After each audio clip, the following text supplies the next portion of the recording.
La escuela sabática edifica la fe y la hace práctica a través del estudio diario de las Sagradas Escrituras. Bienvenidos a la lección de la escuela sabática en el territorio de Nueva Jersey. Bienvenidos nuevamente a estar con nosotros como cada semana a este programa, ¿verdad? Tan interesante que dedicamos de manera voluntaria para poder brindar herramientas para ustedes en este repaso de la lección.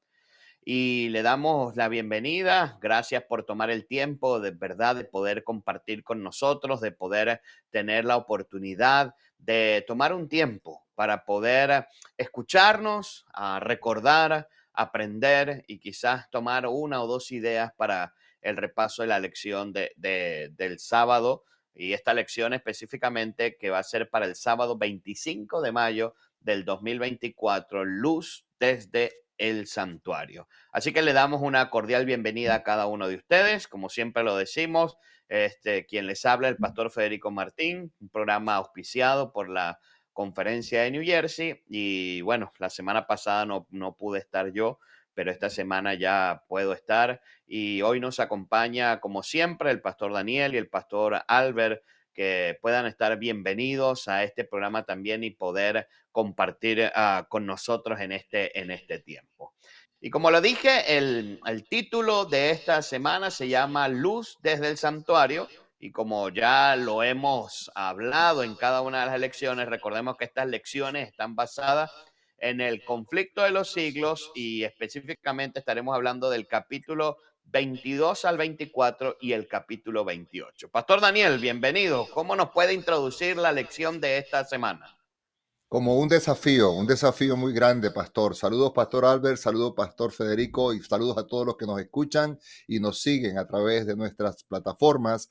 Yo quisiera decirles que el tema del santuario, como ustedes ven que se titula esta lección número 8, es un tema muy prominente en las Sagradas Escrituras. Es un tema que recorre prácticamente desde el Génesis hasta el libro del Apocalipsis. Está muy claro en el Antiguo Testamento, mucha gente lo sabe así, pero está también muy claro en el Nuevo Testamento y poca gente lo ve así. Y yo diría que el mundo cristiano, tristemente, a raíz del dualismo introducido por los griegos y captado por los cristianos, especialmente en la Iglesia Católica, después las iglesias reformadas, han hecho que nos olvidemos de este tema que es supremamente importante porque tiene mucho que ver con el carácter de Dios en medio de este gran conflicto y se conecta con muchas otras creencias fundamentales de la Biblia. Por ejemplo, el santuario tiene que ver con Dios, tiene que ver con la creación, tiene que ver con el gobierno de Dios, tiene que ver con la obra de Dios, con el origen del pecado, el origen del mal, del gran conflicto, tiene que ver con Cristo cuando fue encarnado, su vida terrenal, su muerte, su resurrección, cuando asciende al cielo y sobre todo después de ascender al cielo con lo que el Señor no solamente hizo por nuestra salvación, sino que está haciendo hoy día por nuestra salvación. Así que el desafío sería para todos. ¿Cómo podemos nosotros hablar de un tema del cual pocos estamos familiarizados? Este tema del santuario es una verdad que poco se predica en las iglesias cristianas, lamentablemente. Así que tenemos el desafío de explicarlo bien, de enseñarlo bien. Es una verdad que nos lleva a un conocimiento muchísimo más profundo de lo que es la explicación a la interpretación que en el tiempo de Guillermo Miller ellos tuvieron para la profecía de los 2300 días. La semana pasada estuvimos hablando cómo Daniel recibió de Jeremías la interpretación cuando el ángel vino y le dijo que la profecía de las 70 semanas, esos 490 años, estaban cortados de la profecía de los 2300 días, pertenecía a una más grande. Y cuando la más grande terminaba para el año 1844, vino una triste decepción en el mundo adventista, aquellos que esperaban la venida de Jesús para 1844. Después de eso, vino un estudio profundo, mucha oración, y entonces el Señor reveló la explicación de lo que nosotros ahora vamos a estudiar esta semana. Y yo quisiera decir que con mucha responsabilidad hay que mencionar que el mundo adventista de aquella época nos ha dejado a nosotros un gran legado, y es la interpretación de todos esos símbolos de Daniel, capítulo 7, capítulo 8, que vienen desde Daniel, capítulo número 2. Y es importante que esa aclaratoria de cuál fue el error en la interpretación de el santuario será purificado vino del estudio profundo comparando Daniel 7 y Daniel 8. En Daniel capítulo 7, para resumirlo, se habla al final de los 1260 años, que es en el imperio de hierro y barro, para aquellos que conocen más la estatua de Daniel capítulo 2, que en Daniel 7 son los 10 cuernos y el cuerno pequeño que surge. Allí, luego de eso, hay una escena de juicio. ¿Dónde se ve eso en Daniel 2? Cuando cae la piedra. Y luego de la piedra caer, que es la escena del juicio, el Señor restaura su reino. Esa fue el estudio profundo que ellos tuvieron para poder demostrar que no podía hablarse de la purificación de la tierra con la profecía de los 2300 días, sino que tenía que haber otra explicación. Pero bueno, vamos a dejar para que el compañero Álvaro y usted, pastor, nos sigan ampliando. Bueno, gracias, pastor, por darnos la introducción, ¿verdad?, de esta lección. Esta semana vamos a hablar importantísimo la verdad bíblica acerca del ministerio de Cristo en el santuario celestial. Y como lo decía el pastor, muy pocas denominaciones hablan de esto. Yo creo que la iglesia adventista, si no mal estoy, es la única que habla del santuario celestial y de la intercesión de Cristo en el santuario celestial.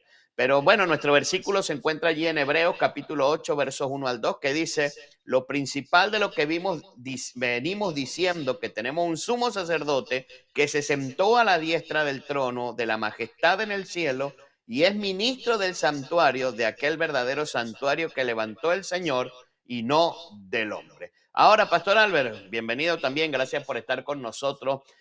¿Nos podrías ampliar un poco entonces lo que nos habla el día domingo acerca del santuario celestial?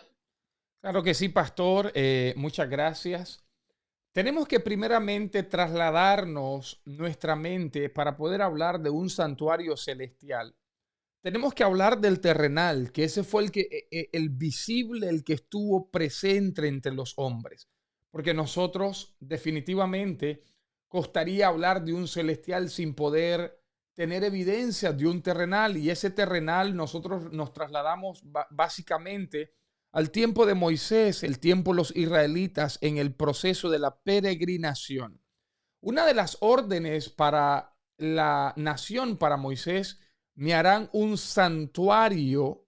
Y ese santuario, pastor, era la manifestación visible de un proceso, de algo que apuntaba a algo real, el tipo antitipo. Voy a explicar un poco ese concepto.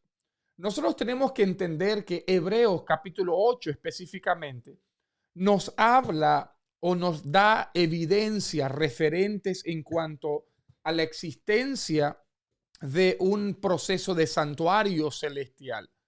Y cuando vemos Hebreos capítulo 8, versículo 5, habla de un santuario terrenal que es figura y sombra del verdadero. Esa palabra figura o sombra, a la mente de intérpretes o eruditos estudiosos, hay clara evidencia de figura o sombra. Podemos también hablar como la transición o la transliteración de réplica o una réplica del existente original. Esa sombra o figura está hablando de una copia de algo existente. Pastor, aquí en mi mano yo tengo un documento y yo le digo a usted, pastor, ¿podría sacarme una copia de eso? Lo que es figura y sombra, lo que está hablando es de una copia de algo original existente. Yo le digo, usted se queda con la copia y yo con la original. Eso es lo que Hebreos capítulo 8 está dándonos como referencia. El santuario terrenal dado por Dios las indicaciones a Moisés era figura y sombra, era una copia de algo original que nosotros consideramos que Hebreos da referencia de algo celestial.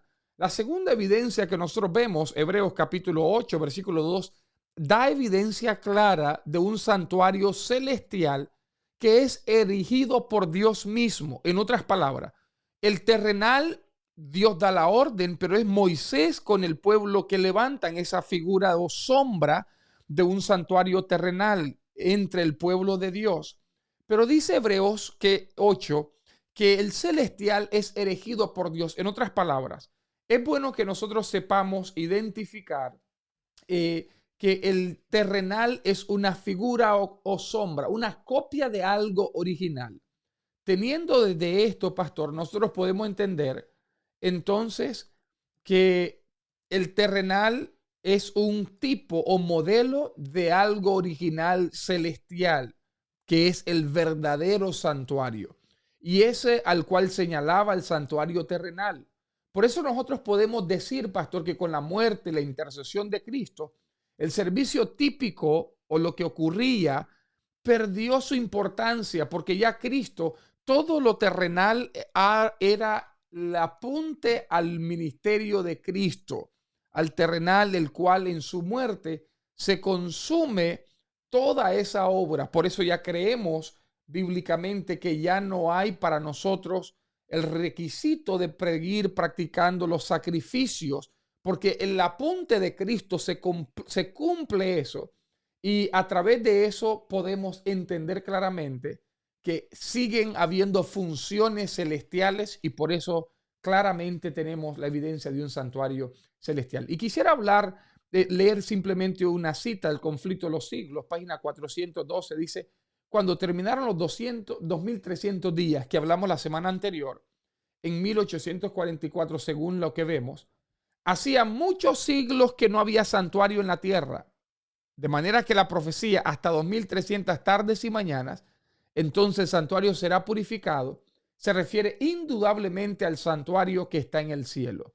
Por tal razón, Pastor Federico, pastor y hermanos, tenemos evidencias claras de que la tierra era una copia de algo existente real, el cual es lo celestial. Bueno, es interesante ver cómo el pastor nos hace esa comparación, ¿no? El poder entender que lo que sucedió en la tierra era una copia de lo que había en el cielo. Y ahora, Pastor Daniel, cuando nosotros hablamos de cosas que sucedían aquí en la tierra, porque esta lección nos habla de esa comparación del cielo y la tierra, y hay cosas que sucedieron en el santuario de la tierra que van a suceder o están sucediendo en el santuario celestial también.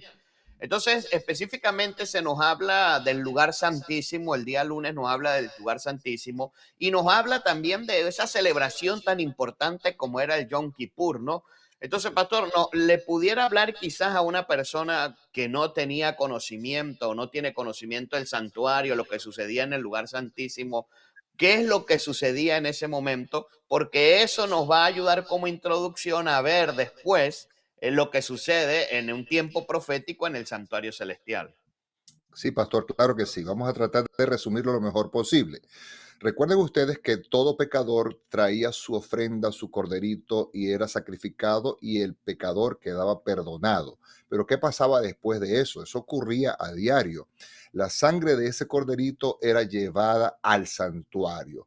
El pecador recibía expiación de su pecado, pero el pecado quedaba como en una transición. ¿Por qué? Porque la carga del pecado era llevada por el sacerdote, se untaba sangre primeramente en el altar de bronce, allí en las esquinas del altar de bronce, y luego entonces se untaba sangre también en el altar de incienso de oro. Todo eso en el proceso del día de purificación, día de expiación. Hoy los judíos le conocen todavía como el día del juicio. A mí me gusta más llamarlo el día del perdón. Entonces, ¿qué pasaba en ese día de expiación? El sacerdote, entonces, la sangre que era rociada todos los días, todo el tiempo, frente al velo que separaba el lugar santo del lugar santísimo, que representaba la presencia de Dios, llegaba un día Y lo dice Levítico capítulo 16, versículo 16, en la primera parte dice que se purificaría el santuario. Y eso nos hace recordar lo que dice la profecía de las 2300 tardes de mañana de Daniel 8:14, que el santuario sería purificado. Y entonces, a causa de las impurezas constantes, diarias, de que los hijos de Israel cometían con sus pecados y por sus rebeliones y sus pecados, llegaba un día en que ahora había que purificar el santuario. Y déjenme leerles también de Levítico 16. Era una orden que decía así: en el mes séptimo, a los 10 días del mes, y dice: será expiación por todos vosotros, seréis limpios de todos vuestros pecados, será día de reposo y estatuto perpetuo. Eso es importante. ¿Por qué? Porque aunque el santuario terrenal, como decía el pastor Albert, terminó, era solo un modelo de lo que está ocurriendo en el santuario celestial. Y esto es muy importante. Ahora, importante también es que era un día de donde el pueblo tenía que estar también allí en congoja. Era un día en donde ellos tenían que estar en ayuno, donde todas las actividades cesaban. Por eso se le llamaba que era un día de reposo para ellos y para los extranjeros que vivían con ellos. Las personas tenían que afligir su corazón, confesar sus pecados, mientras el sumo sacerdote entraba llevando la sangre, pero ahora no era de un corderito, era de un macho cabrío. 2 machos cabríos se elegían ese día, uno que iba a morir para la purificación del santuario, y esa sangre era llevada, y esa sangre era la que era untada en los altares, y también esa sangre era llevada hasta allá, frente al propiciatorio, para acabar.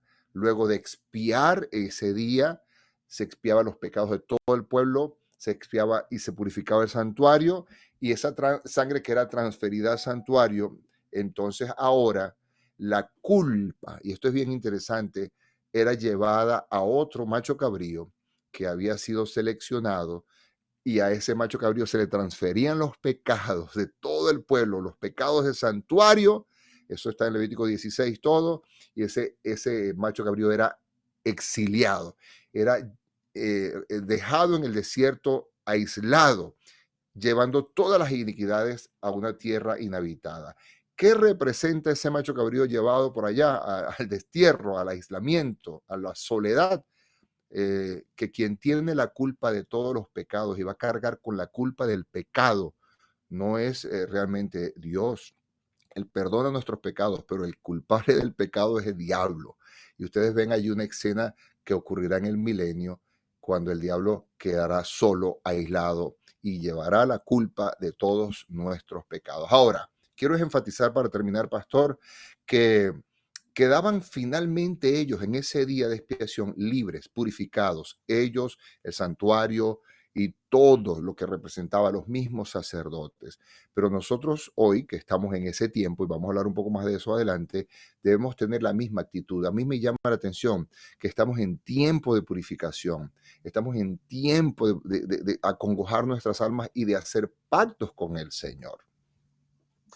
Así es. Bueno, pastor, muchas gracias, ¿verdad? Por explicarnos qué sucedía o darnos la perspectiva de lo que sucedía en el Yom Kippur, porque es interesante saber que, como usted lo decía, ¿no? Oye, y el santuario iba a ser purificado ese día, pero como lo dijo el pastor Albert, todo lo que sucedía en la tierra era copia de lo que iba a suceder en el cielo, y usted lo aclaró bien cuando dijo que en la profecía de las 2300 tardes y mañana dice que el santuario tenía que ser purificado, así de la misma forma como lo explicó históricamente, lo hacían en la tierra, ahora comienza a suceder en el cielo. Y bueno, lo conocen como el día del juicio. Y ese día del juicio o el día del perdón, decía usted también, pastor, nos habla de que en cierto periodo de la historia, después de 1844, ahora comienza un periodo de juicio donde el Señor Jesús comienza a administrar ya el lugar santísimo, pero no quiero adelantarme mucho más, porque me gustaría entonces preguntarle al Pastor Albert, ¿qué es esa expresión, el juicio ha llegado, de lo que nos habla el día martes? Muchas gracias, pastor. Definitivamente usted ya ha dado una breve reseña, una introducción de lo que queremos conversar. Recordemos que lo que está pasando en la tierra es copia de lo que el cielo es, el original. Y el pastor Daniel acaba de hacer referencia a un día especial que ocurría en el proceso del santuario terrenal, el gran día de Yom Kippur. Nosotros podemos encontrar que en el celestial una referencia hablando de juicio, ese gran día de concientización, ese gran día de decisiones en cuanto a acciones. Y Apocalipsis 14 nos da una referencia acerca del mensaje de los ángeles, el cual decía temer a Dios y darle gloria, pues ya llegó la hora del que va a juzgar, dice la versión Dios habla hoy. Adorar al que hizo los cielos, la tierra, el mar y los manantiales. Nosotros encontramos claramente, pastor, que según la profecía, hay un momento donde la purificación del santuario, según Daniel 8:14, hay un inicio, un punto de partida. Y desde ese entonces nosotros encontramos que se proclama a viva voz que hay una hora de un juicio. ¿Y por qué hablamos de juicio, Pastor Federico, Pastor Daniel y compañeros? Cuando nosotros vamos a la Biblia, el libro de Eclesiastés 12, que es un texto que nos da, respalda esta doctrina o esta creencia, Eclesiastés 12:14, podemos leer que Dios traerá toda obra a juicio con toda cosa oculta, sea buena o sea mala. Así que el tema del juicio es un tema prominente que pasa a través de la Biblia. En el santuario terrenal lo podíamos ver a través de ese tiempo de reflexión, Yom Kippur. En el celestial ahora encontramos que la Biblia nos da evidencias. Mateo es otro pasaje que nos dice que los hombres darán cuenta de toda palabra ociosa que hayan hablado. Ese momento de rendir cuenta donde seremos no necesariamente el temor de decir estoy siendo juzgado para condenación, sino simplemente dar cuenta de algo. Y en ese periodo nosotros encontramos claramente lo que está ocurriendo. Nosotros entendemos claramente que si Dios o Cristo está interviniendo en algo especial, pues Cristo viene a repartir según las decisiones de las recompensas finales que cada uno hizo. Y claro, esto debe ser antes, por eso tiene que haber un juicio para mostrar qué recompensa recibirá cada uno cuando Él venga. Cuando Cristo regrese, apreciados hermanos, amigos, no habrá una segunda oportunidad. Cada ser humano habrá tenido el tiempo suficiente para poder tomar decisión final e irrevocable, sea a favor o en contra de Cristo. Por eso que es claro, pastor, compañeros, que el juicio es el proceso por el cual simplemente se llevará a cabo para que cuando Cristo venga, entonces solo serán repartidas las acciones que tuvimos y las consecuencias pues darán cuenta delante de Dios. Por eso Cristo viene a repartir las recompensas finales. Por eso dice que el Hijo del Hombre dará a cada uno según sea su obra, sea buena o sea mala. Así que el juicio es previo para mostrar las recompensas antes que recibirán en la venida del Hijo de Dios.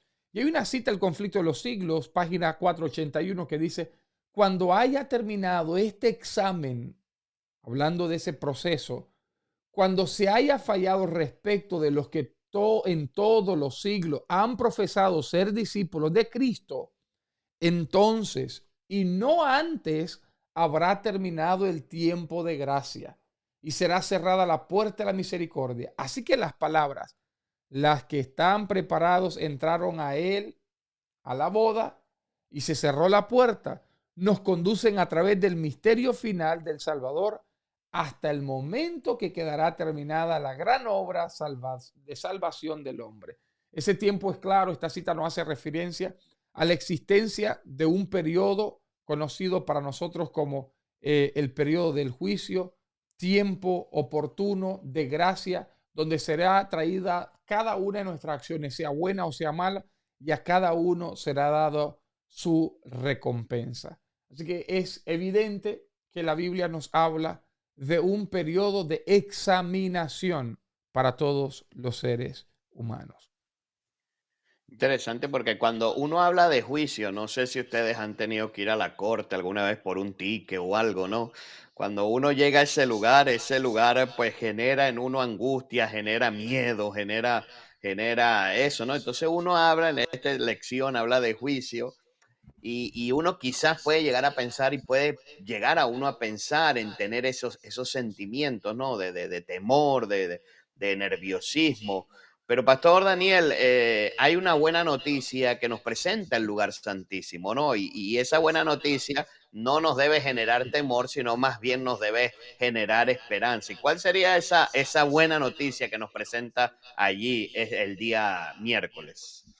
Bueno, la buena noticia, como dice el libro de Hebreos, capítulo 4, versículo 14 al 16, es que nosotros no tenemos un sumo sacerdote que no pueda compadecerse de nuestras debilidades, sino a uno que fue tentado en todo según nuestra semejanza, pero sin pecado. Y el versículo 14 dice, tenemos un gran sumo sacerdote, oigan bien, que traspasó los cielos, Jesús, el Hijo de Dios, y debemos retener nuestra profesión de fe. Por eso el llamado es acerquémonos pues confiadamente al trono de la gracia para alcanzar misericordia y hallar gracia y oportuno socorro.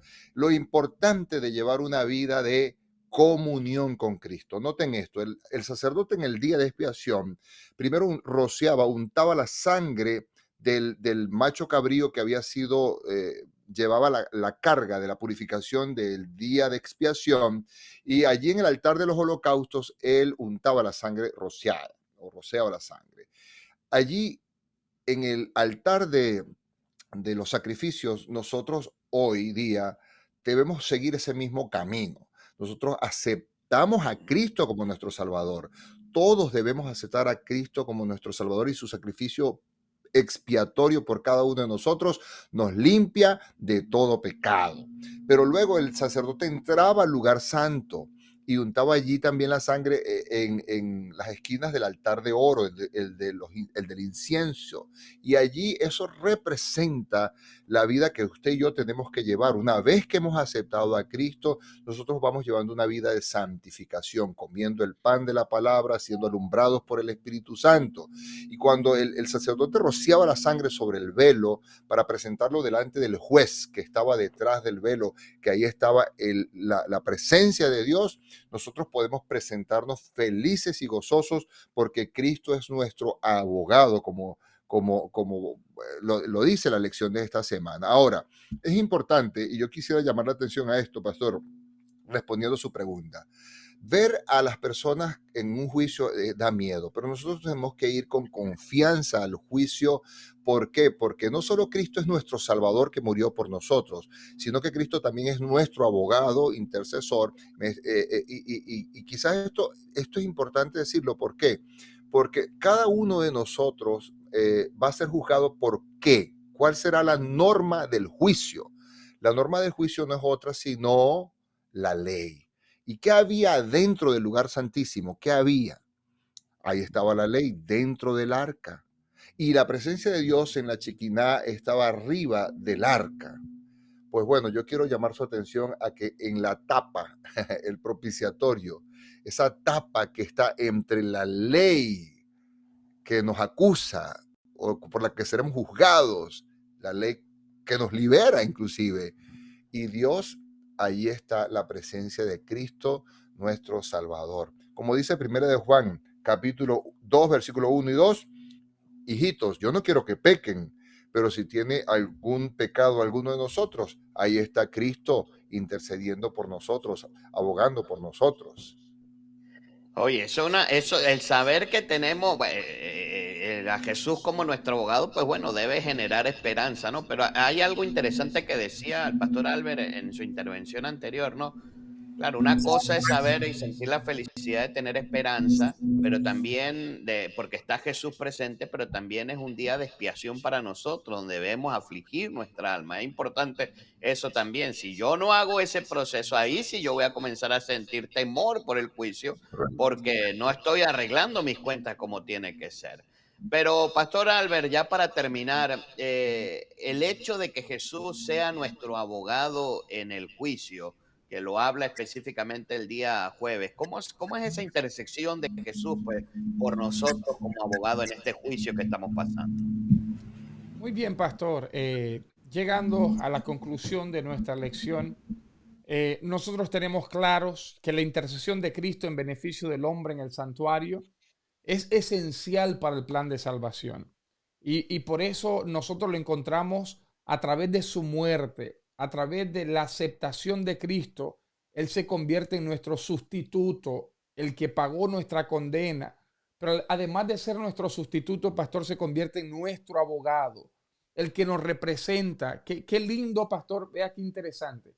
Qué lindo es que un abogado nos representa, el que tiene las suficientes evidencias para demostrar que ese caso está ganado. Un abogado que tiene en sus manos las marcas claras, que dice: yo tengo la evidencia absoluta, no hay miedo al juicio, no hay temor. Yo vengo con toda confianza que las marcas, mis evidencias son absolutas, que el juicio será a tu favor. Has sido vencido y eres absuelto de toda culpabilidad. Pastores, compañeros y hermanos, qué lindo es tener a ese abogado. Abogado tenéis para con el Padre a Jesucristo el justo, el que tiene las evidencias absolutas de que a través de sus marcas es claro, evidente, que Él venció y que todos aquellos que nos acercamos a Él y somos representados por Él, es un caso absolutamente ganado por la obra de Jesucristo. O sea, en este juicio, Amén, amén. nosotros lo que tenemos es que escondernos detrás de la presencia de Jesús, porque si nosotros nos presentamos solo, mira, ahí sí hay que tener temor, porque solo no vamos derechito al calabozo, por así decirlo. Pero cuando nos presentamos detrás de la presencia de Jesús, Él es el que nos ampara. Y hay una cita ya para cerrar allí en Conflicto de los Siglos, página 543, y un pedacito que dice: solo Cristo puede presentar una intercesión eficaz en nuestro favor. Él puede hacer callar al acusador con argumentos que no se basan en nuestros méritos, sino en los suyos. Y es interesante, ¿no? Solo Jesús, solo Cristo puede interceder por nosotros. Y no importa cuánto nos acuse Satanás, nuestros méritos no pueden presentar nada, sino los méritos de Cristo Jesús. Amén, Pastor amén. Daniel, unas palabras de esperanza entonces para cerrar la lección de esta semana. Claro que sí. El santuario nos revela el carácter de Dios, ese que el diablo acusó. Y el santuario que más quiere purificar Dios es mi vida. Nosotros somos templo del Espíritu Santo. Dejemos que Él haga esa obra en nosotros y confiadamente, voy a decir una cosa más, prediquemos esta verdad que el diablo ha querido anular. El pueblo adventista es un pueblo que tiene esta verdad y por lo tanto es una responsabilidad de darla a conocer a nuestros hermanos cristianos. Amén. Gracias, pastor, por estar con nosotros esta semana. Pastor Albert, su punto final. No, sí, pastor, es simplemente el juicio, el santuario, todo está a nuestra disposición para que nuestra salvación sea consumada en Él. En nuestra decisión está el poder ser sellados, que ese juicio sea buena noticia para nosotros.